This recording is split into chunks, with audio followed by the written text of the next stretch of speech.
Can you see this? Yes. Okay, so this is what we discussed yesterday, right? Part of it, relativistic mechanics.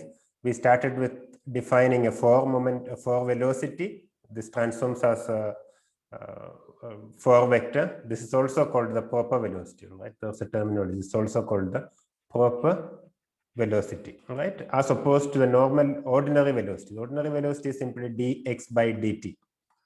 And this is the ordinary velocity. This is t here, right? That's its ordinary velocity, and this does not transform as a four vector. Okay, but this is the ordinary velocity, and we defined the relativistic momentum or the four momentum. So the four momentum as m multiplied by the proper velocity. So p mu is equal to m eta mu. All right, and its components are gamma mc. This components of the four velocity are gamma c and gamma u vector. Here the components are gamma mc and gamma mu vector. All right, and this p0 is equal to gamma mc is related to the energy by this. We can say that p0c is the total energy of the system. All right, the total energy or the energy. All right, p0c is equal to E is the energy of the object, and gamma mu vector is known as the relativistic momentum. We choose these as the definitions for energy and momentum because these have a nice property that they are conserved. Okay, so for a closed system, the total energy E and the total relativistic momentum P vector are conserved. Right? These are the things that we looked at. We also distinguished between relativistic quantities and invariant quantities. Right? Okay, just a second.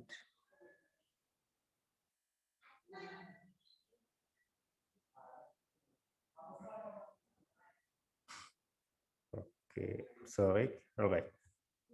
So we also distinguished between invariant quantities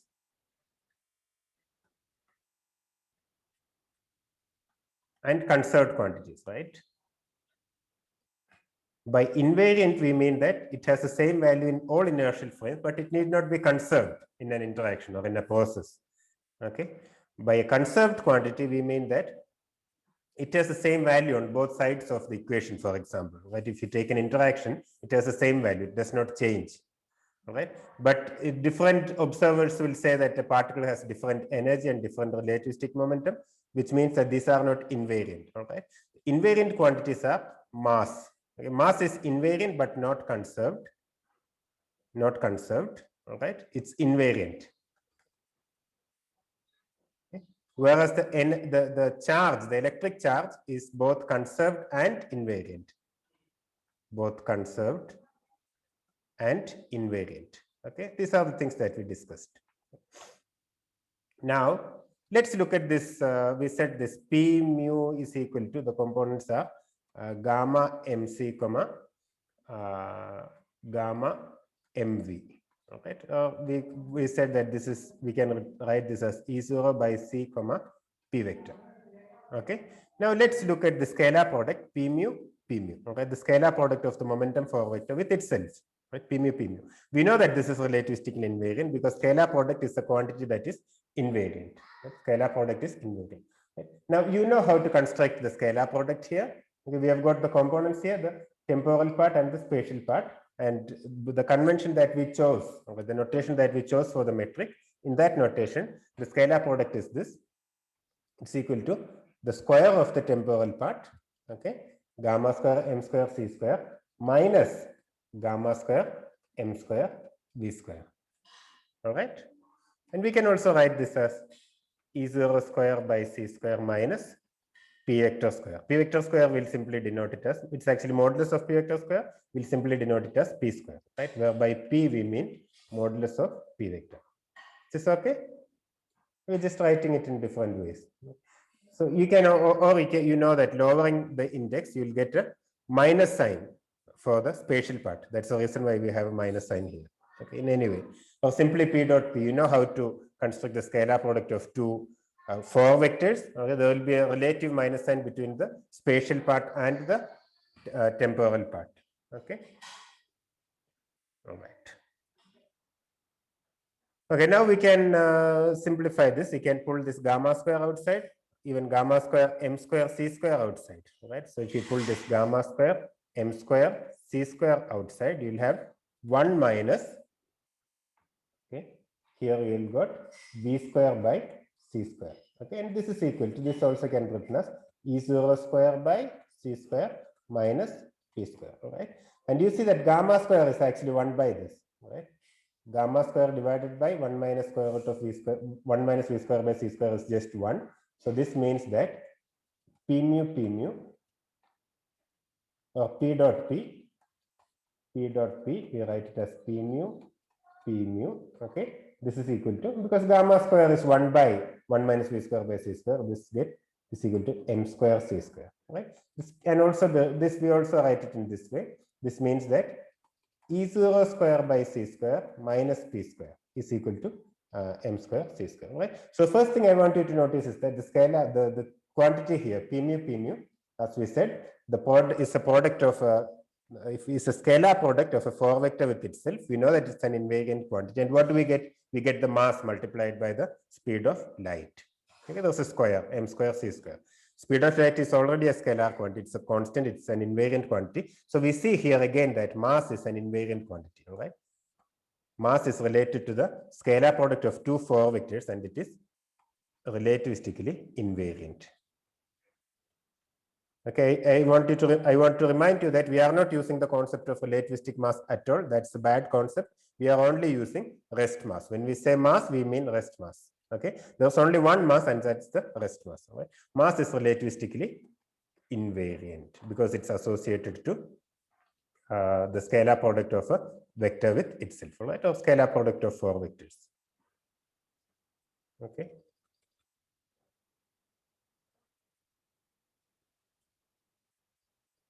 All right. One more important relation we see is this. The second part of this equation says that E square, I'm sorry, it's not E0, it's E square. Sorry, it's E square, all right? It's not E0, it's E square. Okay, because P0 is E by C. Okay, so E square divided by C square minus P square is equal to M square C square, or you multiply throughout by C square, you see that E square minus P square C square is equal to M square C raised to 4, right? This is a very important relation. This is a very important relation, okay? Let's call it as extremely important because we can solve problems with this. Okay, or we usually write it in also in this form: E square is equal to P square C square plus M square C raised to 4. All right, this also you might be familiar with. Now, why is this important? Why is this important? Okay, because if the energy of a particle is given, you can immediately calculate the momentum. You also need to know the mass, right? So if the energy and mass are given, you can calculate the momentum, and if the momentum is given, you can calculate the energy, right? If E is known, you can get P, and if P is known, you can find E. Okay, this is important. Otherwise, all right, you would have to calculate. So the important thing here is that there is no velocity involved. Okay, so in order to calculate E and P, or E from P or P from E, you don't have to go to the velocity thing. You don't have to talk about velocity, and there are no gamma factors involved. All right, we know that E is usually gamma MC square and P is equal to gamma MV. All right, we know these things. So sometimes calculating this gamma 1 minus v square by c square, it may all get a little bit complicated. You can always use this, but it's always easier to use this form, right? If the momentum is given in a problem, you know how to obtain the energy, or if the energy is given, you know how to get the momentum. Okay, is this fine? Yes. All right. Now let's do a few problems. All right. So we have covered some ground here. We have covered this 4 vectors and relativistic mechanics, etc. We'll do some problems now. Okay. The rest of the class are problems.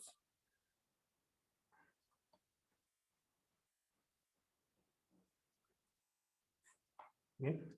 The first problem is if a particle's kinetic energy is n times the rest energy, what is its speed? Okay, so it's given. I'll write the kinetic energy as k. K is equal to n times its rest energy, n times E0. Okay, E0 is the rest energy. All right, what's the speed?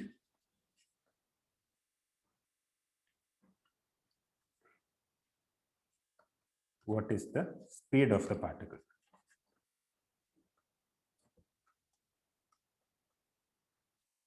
I shall give you options. Okay, doesn't matter because we have to find it anyway. Options are this. It's C multiplied by square root of n into n plus 1. Okay, option B goes like this. C divided by n plus 2. Okay, square root of n into n plus 2.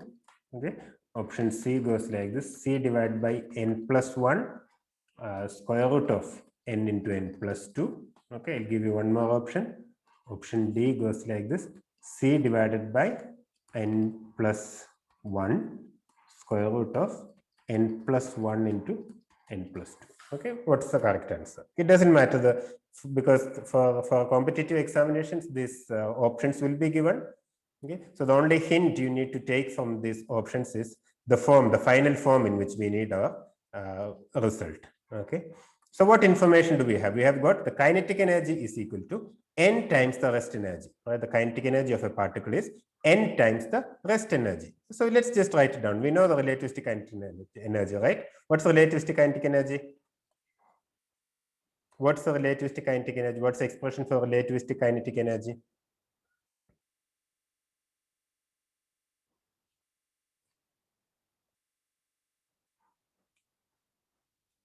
Expression for relativistic kinetic energy?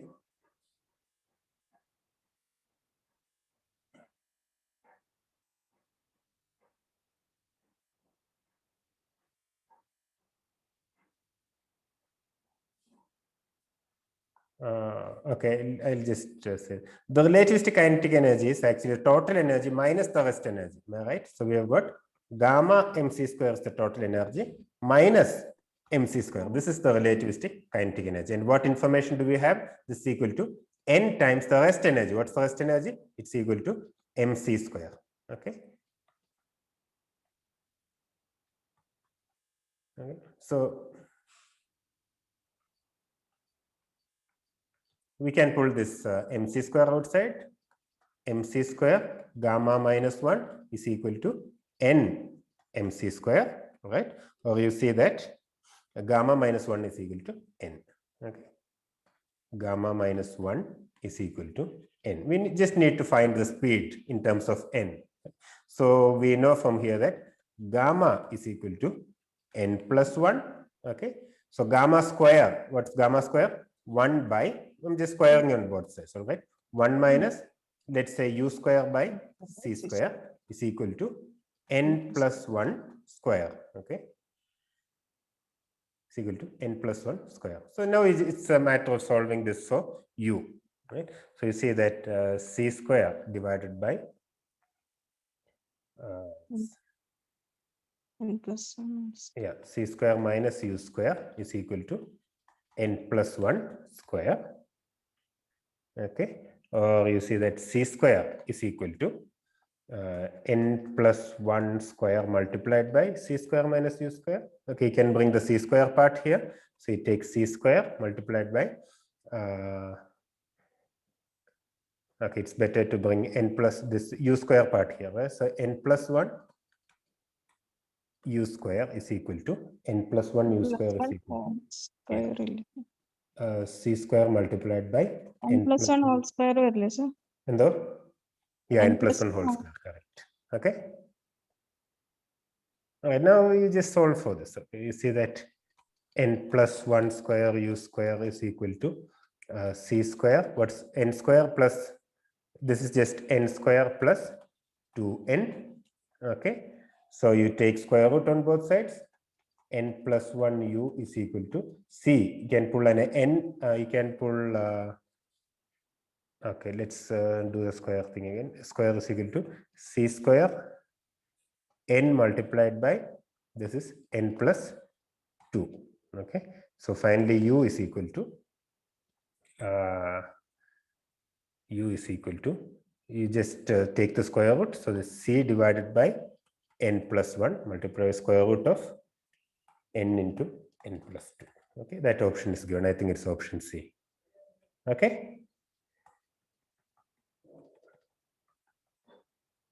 This is fine? Okay. All right. ഇടയിൽ ഇങ്ങനെ break ആയി പോകുന്നുണ്ട്. Break ആവുന്നുണ്ട് അല്ലേ?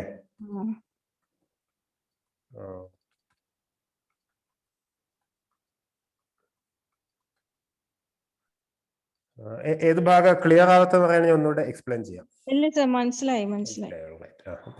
I think in the video it may be better. Okay, it may be because of connectivity issues here, but I think in the video it's coming correctly.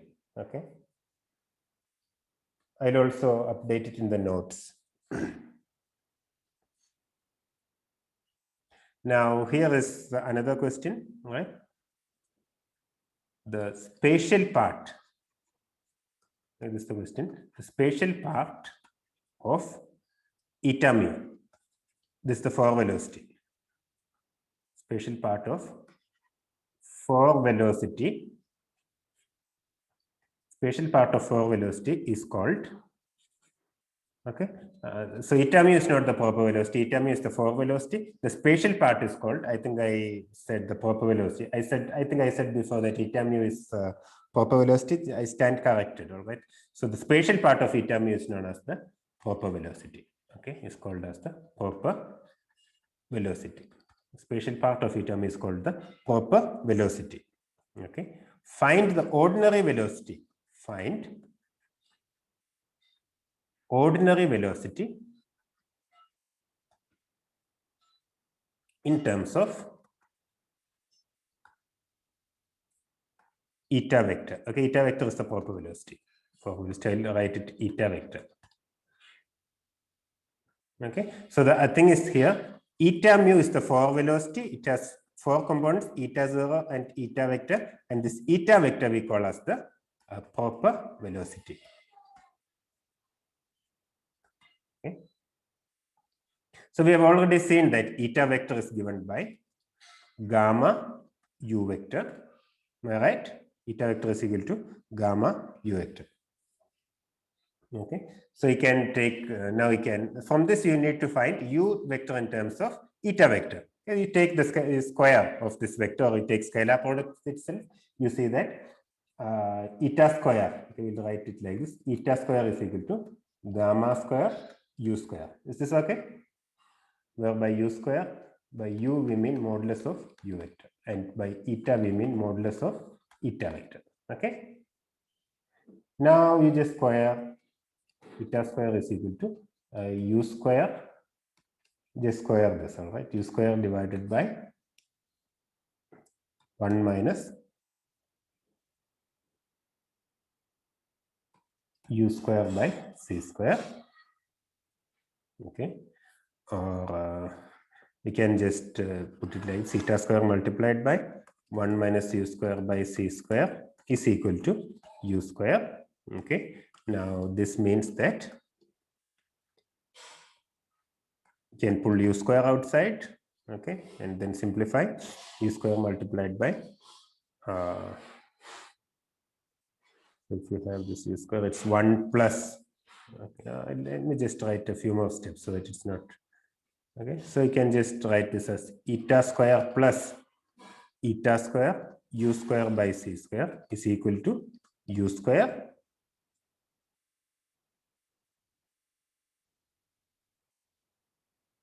minus. Minus.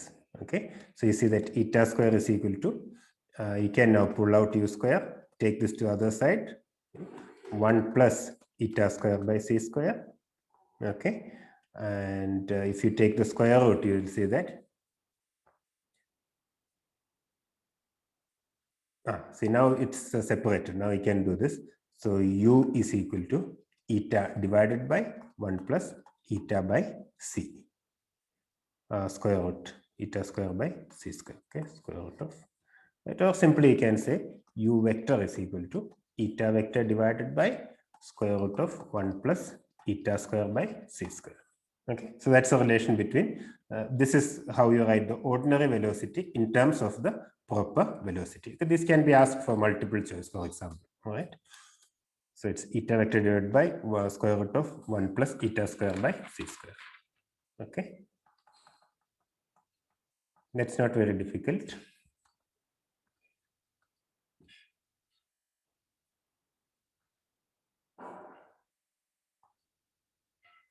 Okay, let's do another problem. This also is a possible question for competitive exams. Okay. Which among the following gives the relation between proper velocity and rapidity? So the question is this: which among following gives the relation between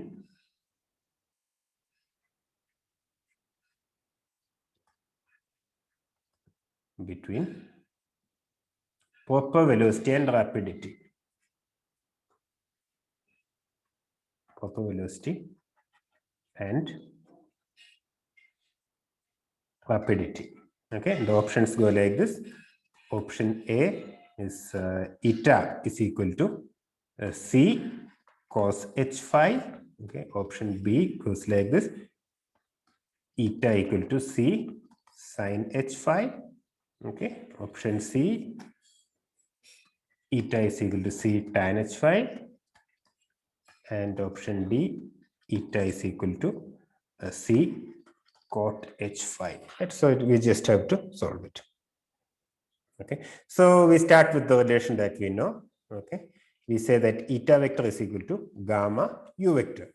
Okay, eta vector is equal to gamma u vector. Now we can square as we did earlier. Eta square is equal to u square divided by 1 minus u square by c square.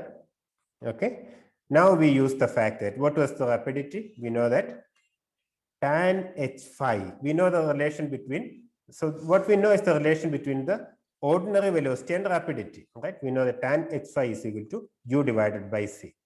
You remember this, I hope, right? So tan h phi is equal to u divided by c. So u square, you can write it as c square tan h square phi, okay, divided by 1 minus, this is simply tan h square phi.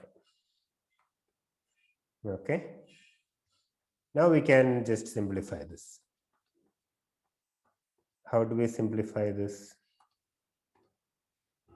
Because since the answers are given in terms of cos h phi, sin h phi, tan h phi, etc. This alone we cannot write as a tan h phi. So let's write this as sin h square phi by cos h square phi. Okay. So this is equal to c square tan h square phi divided by, okay, 1 minus sin h square phi divided by cos h square phi, correct? So that's equal to Yes. c square tan h square phi. Okay, this denominator we can bring up cos h square phi divided by cos h square phi minus sin h square phi, okay, which is equal to 1. This is equal to 1. Okay, so what you have in the numerator is c square tan h square phi is again sin h square by cos h square phi, and this cos h square phi get cancelled, so it is simply Sin h square phi.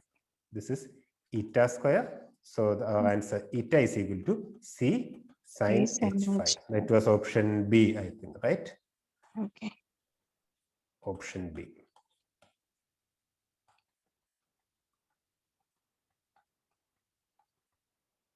Okay.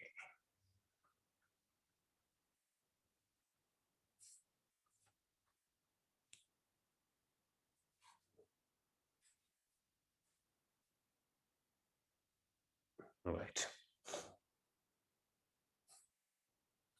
Another problem.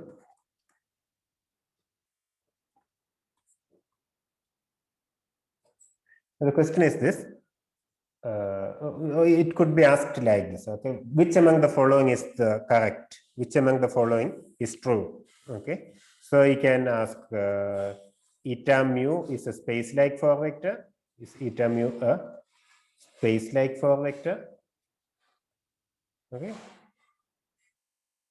let's say space-like vector. eta mu is a light-like vector,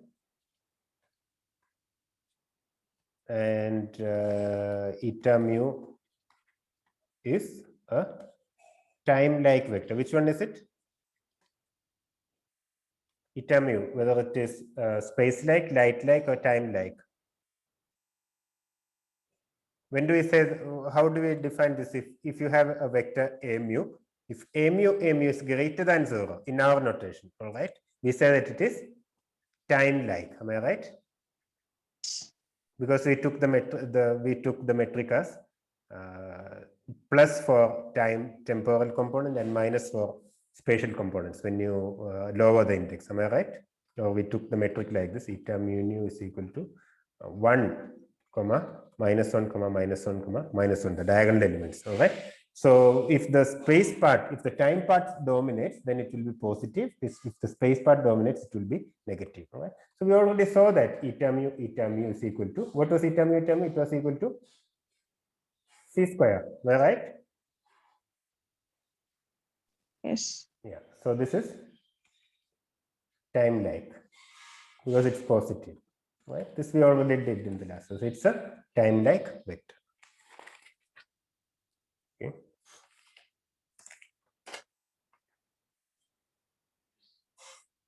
Now let's do a few problems involving conservation of energy and momentum. Okay. So here is the question.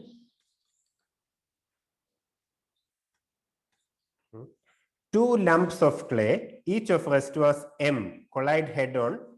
Okay. So two lumps of clay, each of rest mass m. I'll just, I think it's better draw the.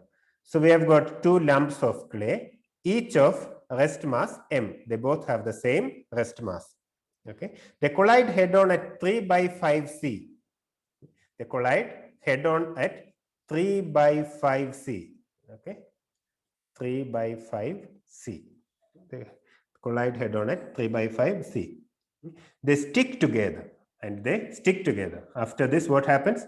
What you have is a single lump of clay, right? A single lump of clay. Okay, they have stuck together. Okay. Question: what's the mass of the composite lump? What's the mass of this? Mass of the composite lump.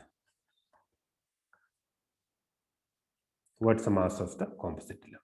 Okay, so we have to use the conservation of energy and momentum. Okay, the conservation of momentum, we'll first write, it's trivial here. Why?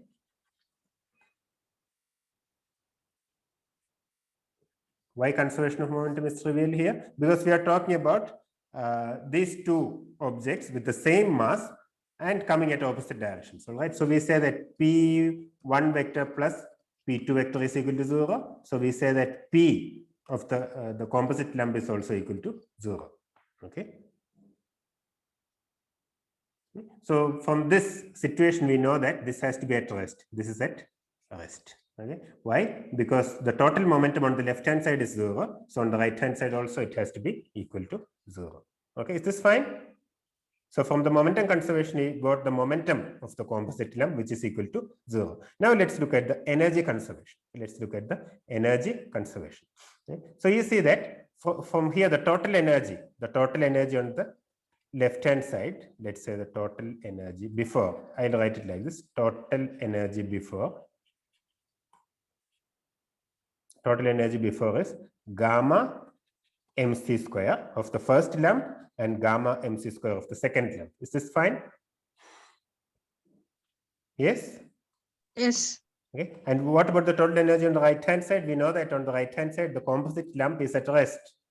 Okay. So let's say the mass is capital M. So the total energy will be simply mc square, because gamma is equal to 1. It's at rest. From here, from momentum conservation, we saw that it is at rest. Is this fine? Okay. All right. Yes. In some problems, we may or may not do problems of that kind. We can always, it's always possible to go into a frame where this is true. Okay, it's known as a center of momentum frame or center of mass frame, right? But in the frame that it is given here, this is very easy because the final momentum is 0 and you have got gamma mc square plus gamma mc square equal to mc square. We also know gamma because it's 3/5c. Right? So you say that 2 gamma mc square is equal to mc square, or m, capital M is equal to 2 gamma m. Okay, and what's gamma? We already know the velocity of these objects. So this is equal to twice 1 by square root of 1 minus, it was 3/5c. So it is 9 divided by 25 gamma m. So that's equal to twice. This is, what is this? Square root of 16 by 25. So it's 4/5, right? Is that correct? Yes. So that's equal to Yes. 5/2 m. 5/2 smaller. So capital M is equal to 5/2 m. So capital M is equal to 5/2 m. What does this mean actually? This is a nice result. What does this mean? You see that the total mass alone on the left-hand side is m1 plus m2. That's equal to 2m, right? The total mass on the left-hand side is, the total mass on the left-hand side, all right, is twice small m. Okay. What's on the right-hand side? It is greater, 5/2 m. Okay. So you see that the total mass on the left-hand side is less than the total mass on the right side. So we see that m, or I'll say the, in other words, mass is not conserved. Mass is not conserved. Okay. Which means that the total mass after collision is greater than total mass before collision. Okay. So mass is not conserved. And where does this mass come from? Where does this mass come from? Okay. Usually in Newtonian physics, we used to say that the energy is lost as internal energy. Right? Some of the energy is used up as internal energy and it becomes the heat energy or the kinetic energy of the constituent things, etc. Am I right? Okay. So here what happens is that in Newtonian case, we say that the thermal energy is the internal energy. Okay, the sum of the energy is lost as the thermal energy of the constituent particles. Okay? So thing is that there is this lump of clay, which came together after this collision. Okay, but that's not all. That's not all. The sum of the particles inside, the constituent particles, have some internal energy. Right, they get heated up also. They have some sort of kinetic energy inside. All right. So in relativity, what happens? This internal energy contributes to the mass of the composite object. Okay, so it's an important thing. The internal energy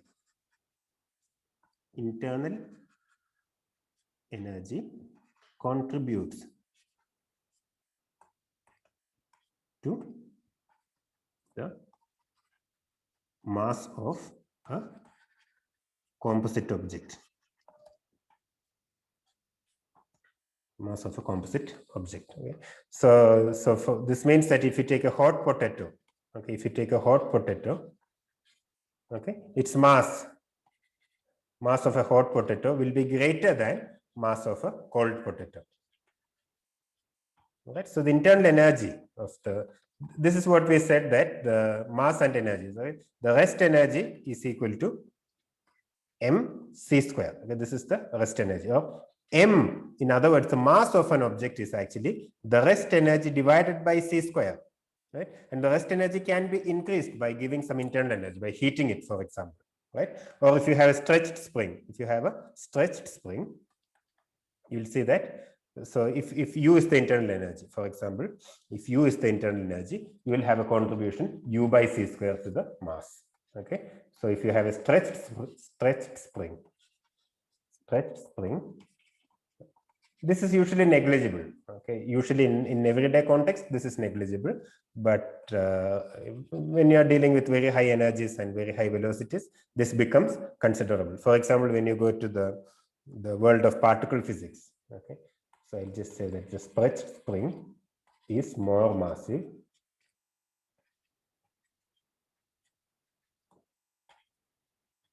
than a,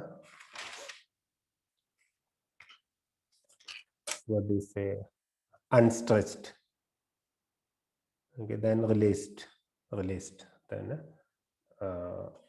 an unstretched spring.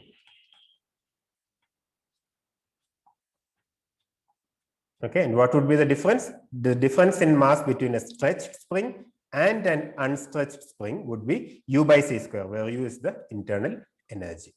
Okay. Right. So, for example, if you look at the constituent particles, the nucleons, okay, the constituent particles of the nucleus, protons and neutrons, we know that they are made up of quarks. Okay, they are made up of quarks and gluons. Okay, quarks have mass and gluons are massless. But if you look at this, the total mass of a proton, for example, total mass of a proton, okay, you'll see that it's much greater than some of the quark masses. Okay, so in particle physics, for example, if you look at the proton mass, you'll see that it's much greater than the sum of the quark mass. Okay, I think it's less than 25%. Right, the quark mass contributes only less than. I'm not very sure about the number, but it's very small. The quark mass gives only a small fraction of the proton mass. Right, the rest of the mass or most of the mass comes from the energy of the gluons. Okay, the most of the mass of a proton comes from the energy of gluons, even though gluons are massless. Right. Okay, so this is what we mean by the rest energy of a system. So if you take a box of gas, if you take a box of gas, you can say the rest mass is the rest energy, the mass is m. Okay, but if you heat up that box, it will have internal energy, and this mass would be greater. Okay, right, is this concept clear? Mass alone is not conserved. Fine. Yes. Okay, another problem. Okay, one problem like this can be asked, okay, using conservation of energy and conservation of momentum. You just have to do it relativistically. If they ask from particle physics, for example, particle decay or something, you have to use the relativistic expression for energy and momentum. Okay, so here is one. A pion at rest decays into a muon and a neutrino. Pion at rest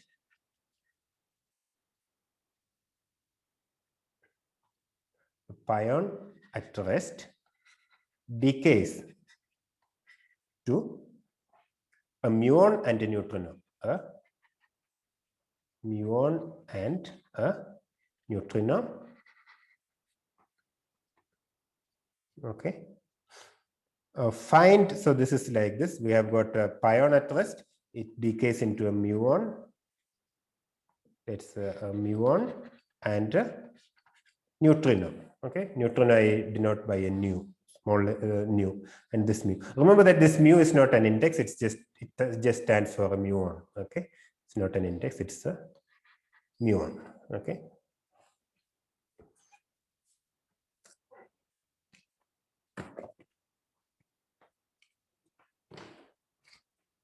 Find the energy of the outgoing muon. Find the energy of the outgoing muon.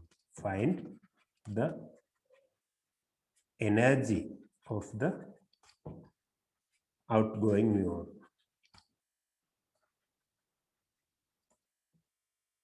Okay. In terms of the two masses. In terms of the two masses m pi and m mu. Okay, mass of the pion and the mass of the muon. Okay. Assume m nu is equal to 0. So they are saying that the neutrino is massless. Okay.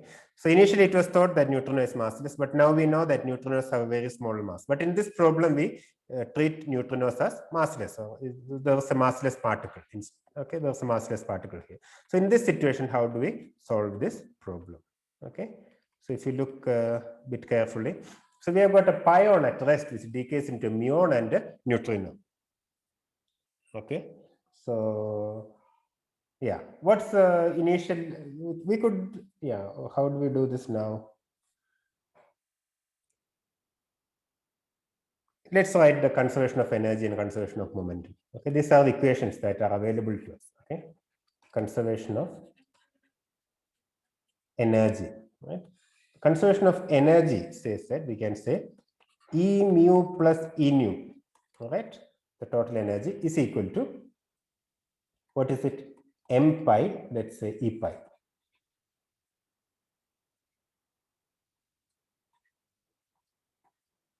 Okay, the energy of the pion is equal to E mu plus E nu, the energy of the muon plus energy of the neutrino. Okay, but we know that this pion was at rest.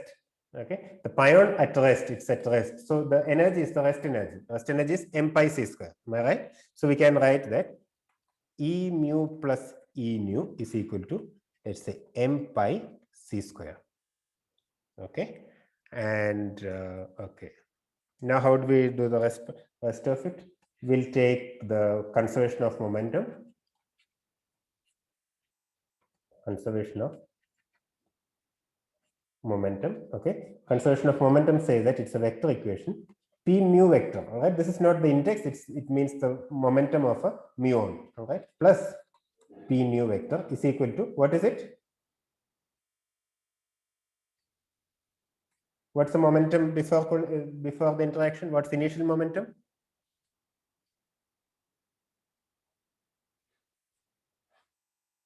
What's the initial momentum?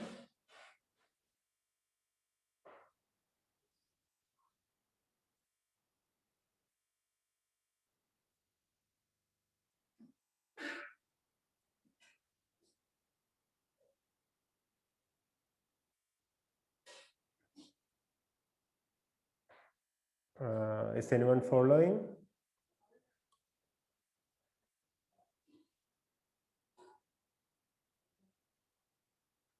Okay, I think you are not able to.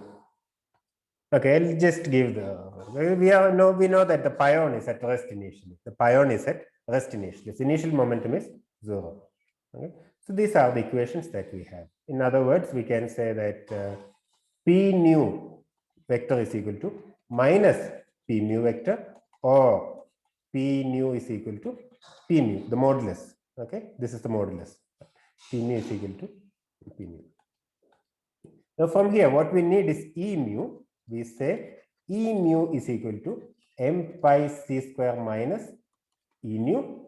Okay, but this neutrino is massless, so the energy of this neutrino is this equal to m pi c square minus P nu c. Okay, the energy of a neutrino, of massless particle, is just Pc. We have seen this, right? Because E is equal to square root of P square c square plus m square c raised to 4. If you take m equal to 0, you get E equal to Pc. Okay, so this is the energy momentum relation for massless particles. Massless particles.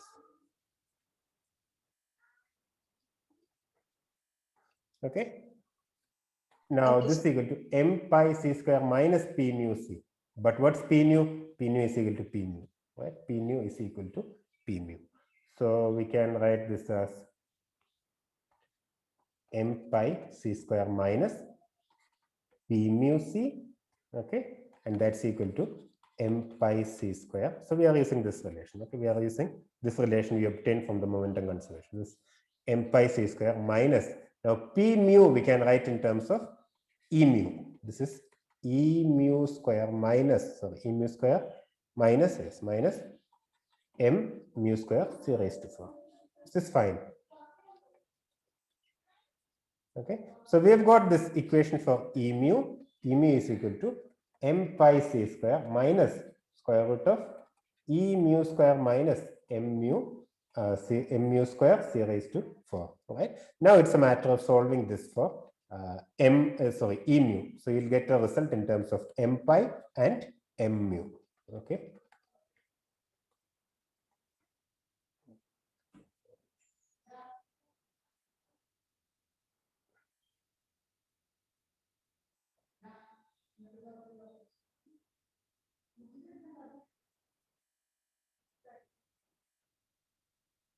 Okay. Now we just solve this. All right. I think we can bring this to this side. So E mu plus square root of E mu square minus M mu square c raised to 4 is equal to M pi c square. Okay. Now we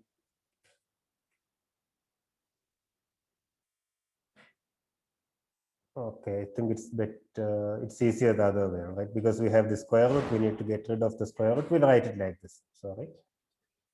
We can isolate the square root. Okay, so we'll get square root of E mu square minus M mu square c raised to 4. It's just a matter of solving this. Okay, we have got the equation, we have got all the things we need. We just solve this. Okay? So this is M pi c square minus E mu. Now you square on both sides. You see that E mu square minus M mu square c raised to 4 is equal to M pi c square minus E mu, the whole square. Okay, so this is equal to M pi square c raised to 4 plus E mu square minus 2 E mu M pi c square. Right, this is simply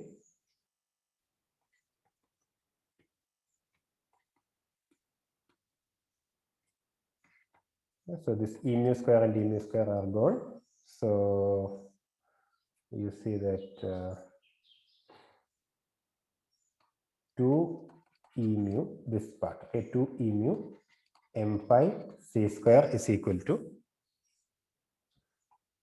M pi square c raised to 4 plus M mu square c raised to 4. Okay, maybe I'm complicated a little, but we have the answer here. Okay, so the answer here from this you see that E mu is equal to M pi square plus M mu square. Okay, this c square and this is c raised to 4 will give you c square, okay, divided by 2 M pi. Okay, this is the answer that we are looking for. This is the energy of the muon in terms of the mass of the muon and mass of the pion which decayed. Right. So the solving part apart, this is actually easy if you realize what we want to do. Okay, so I'll just explain what we did here. The solving part is just mathematical calculation. All right, you can do that easily. The thing that we need to know is that the equations that are available to us are the conservation of energy and the conservation of momentum. Right. From conservation of energy, we said that the total energy of the muon and the neutrino is equal to the total energy of the pion. Okay, but the pion is at rest in the frame that we are looking at it. So we say that E pi is equal to M pi c square. We have got this equation. So E mu plus E nu equal to M pi c square. We keep it at that. Or we want E mu. Okay, we want E mu. We say that E mu is equal to M pi c square minus E mu. This is the thing that we need. Right now, what's E nu? We need to solve for E nu. But if you look at the conservation of momentum, you see that the momentum of the neutrino is equal to minus the momentum of the muon. Right, or the magnitudes are the same. Okay? So from here, you know that E nu is equal to P nu c, all right, and P nu c is simply P mu c, right? And what's inside P mu? Inside P mu, we have got this thing, E mu and M mu, right? So we've got an equation for E mu. E mu is equal to M pi c square minus square root of E mu square minus M mu square c raised to 4. We just have to isolate E mu, solve for E mu. Okay, so this is the thing that we have done here. Right? So this is the crucial step. Okay, this is the crucial step. Because we have got an E nu here, which is not really good for our solution, right? So we have to write this E nu in terms of M nu or M pi or whatever the mass we are supposed to use, right? So we can do that by noting that P nu is equal to P mu, okay? And then P mu, we know that it's E mu square minus m mu square c raised to 4 square root of it. Okay, so that's how we solve this problem. Well, we can do a few more problems in this respect. Okay, you can do as a homework, for example, what's the velocity of the outgoing muon? Find the velocity of the outgoing muon. Okay. So the question you can do as a homework, find the velocity outgoing muon. There are different ways of doing it, but the easiest way of doing it, I think, is this. You have got this equation. So E mu is equal to gamma m mu c square. All right. So use gamma m mu c square is equal to this. Okay. M pi square plus m mu square divided by 2m pi c square. C square cancelled. Okay, so you can get gamma from here, and inside gamma is the velocity. Okay, that's how you find the velocity of the outgoing muon. Okay. All right, I think we'll stop for today. Are there any doubts? No, sir. Okay, thank you. So, Thank shall I end the meeting? Okay.